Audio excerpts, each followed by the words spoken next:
এটা কিন্তু এমন মাউন্ট থাকে। সো আমি দেখিয়ে দিচ্ছি, এই মাউন্টটা আপনি এখানে রাখবেন, যেই জায়গায় রাখতে চান সেইখানে কিন্তু রেখে তারপর এটাকে স্ক্রুটা টাইট দিলেই কিন্তু আপনার কাজ হয়ে গেল।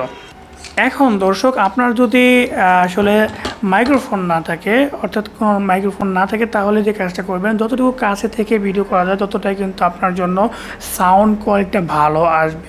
অন্যথায় আপনি যে কাজটা করতে পারেন, এমন বয়াবাই এমন একটা মাইক্রোফোন পাওয়া যায় যেটা বাজারে যত ইউটিউবার রয়েছে সকল ইউটিউবাররাই কিন্তু প্রথম দিকে এই মাইক্রোফোনটা ব্যবহার করে থাকে।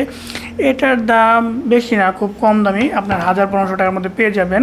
অবশ্যই দেখে কিনতে হবে, কারণ হচ্ছে বাজারে অনেক নকল প্রোডাক্ট পাওয়া যায়, এটার বয়ার কপি পাওয়া যায়। এখন দর্শক যে কাজটা করতে হবে, আপনি যদি রুমের মধ্যে ভিডিও তৈরি করেন তাহলে পর্যাপ্ত লাইটের প্রয়োজন হবে। দর্শক, এখানে দুইটা লাইট চলছে, একটা রিং লাইট চলছে আর একটা হচ্ছে আমি নিজে তৈরি করেছিলাম, সফট বক্স বলা হয়।